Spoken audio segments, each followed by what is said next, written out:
Chapter 22 of The Science of Being Great by Wallace D. Wattles. A Summary of the Science of Being Great. All men are made of the one intelligent substance, and therefore all contain the same essential powers and possibilities. Greatness is equally inherent in all, and may be manifested by all. Every person may become great. Every constituent of God is a constituent of man. Man may overcome both heredity and circumstances by exercising the inherent creative power of the soul. If he is to become great, the soul must act, and must rule the mind and the body. Man's knowledge is limited, and he falls into error through ignorance. To avoid this, he must connect his soul with the universal spirit. Universal spirit is the intelligent substance from which all things come. It is in and through all things. All things are known to this universal mind, and man can so unite himself with it as to enter into all knowledge. To do this, man must cast out of himself everything that separates him from God. He must will to live the divine life, and he must rise above all moral temptations. He must forsake every course of action that is not in accord with his highest ideals. He must reach the right viewpoint, recognizing that God is all, in all, and that there is nothing wrong. He must see that nature, society, government, and industry are perfect in their present stage, and advancing toward completion, and that all men and women everywhere are good and perfect. He must know that all is right with the world, and unite with God for the completion of the perfect work. It is only as man sees God as the great advancing presence in all, and good in all, that he can rise to real greatness. He must consecrate himself to the service of the highest that is within himself, obeying the voice of the soul. There is an inner light in every man, that continuously impels him toward the highest, and he must be guided by this light if he would become great. He must recognize the fact that he is one with the Father, and continuously affirm this unity for himself and for all others. He must know himself to be a God among gods, and act accordingly. He must have absolute faith in his own perceptions of truth, and begin at home to act upon these perceptions. As he sees the true and right course in small things, he must take that course. He must cease to act unthinkingly, and begin to think, and he must be sincere in his thought. He must form a mental conception of himself at the highest, and hold this conception until it is his habitual thought form of himself. This thought form he must keep continuously in view. He must outwardly realize and express that thought form in his actions. He must do everything that he does in a great way. In dealing with his family, his neighbors, acquaintances, and friends, he must make every act an expression of his ideal. The man who reaches the right viewpoint and makes full consecration, and who fully idealizes himself as great, and who makes every act, however trivial, an expression of the ideal, has already attained to greatness.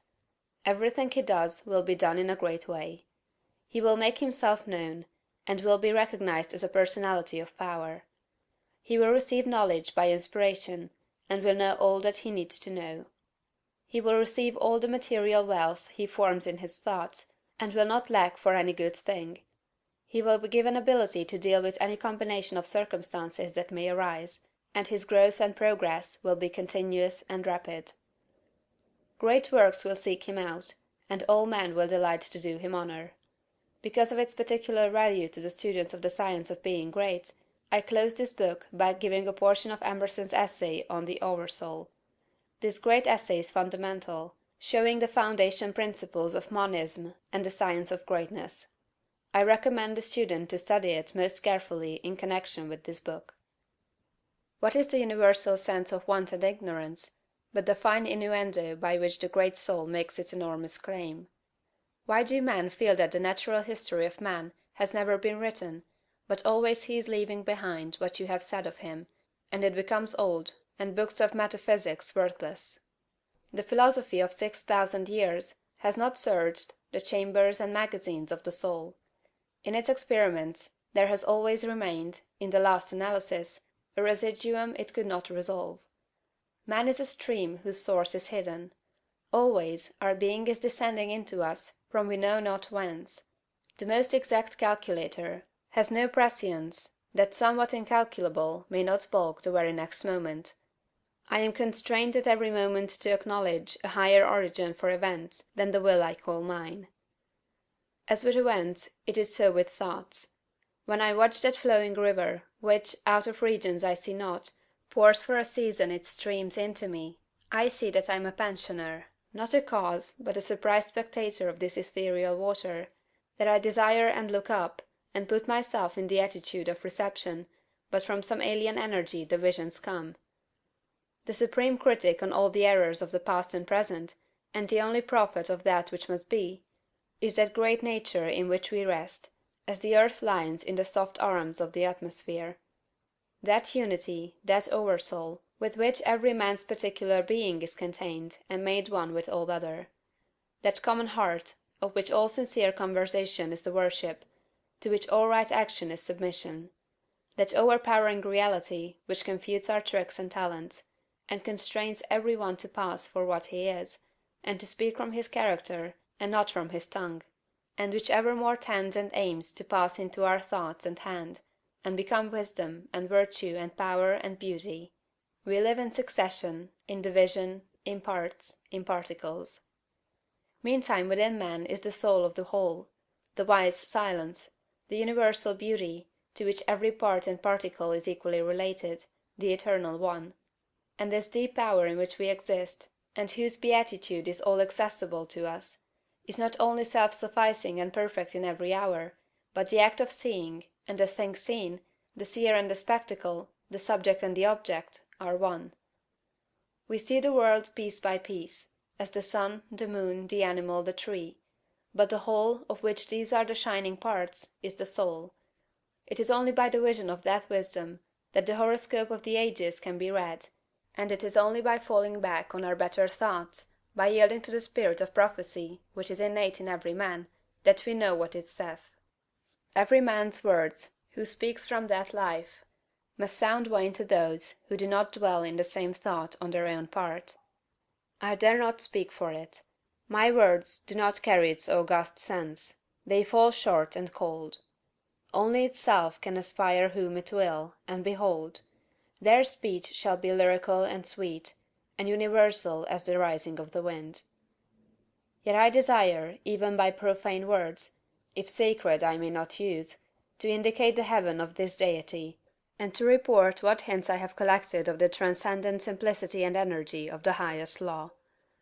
If we consider what happens in conversation, in reveries, in remorse, in times of passion, in surprises, in the instruction of dreams wherein often we see ourselves in masquerade, the droll disguises only magnifying and enhancing a real element, and forcing it on our distinct notice, we shall catch many hints that will broaden and lighten into knowledge of the secret of nature. All goes to show that the soul in man is not an organ, but animates and exercises all the organs; is not a function, like the power of memory, of calculation, of comparison, but uses these as hands and feet; is not a faculty, but a light; is not the intellect or the will, but the master of the intellect and the will; is the vast background of our being in which they lie, an immensity not possessed, and that cannot be possessed. From within or from behind, a light shines through us upon things, and makes us aware that we are nothing, but the light is all. A man is the facade of a temple wherein all wisdom and all good abide. What we commonly call man, the eating, drinking, planting, counting man, does not, as we know him, represent himself, but misrepresents himself. Him we do not respect, but the soul whose organ he is, would he let it appear through his action, would make our knees bend. When it breathes through his intellect, it is genius; when it flows through his affection, it is love. After its own law, and not by arithmetic, is the rate of its progress to be computed.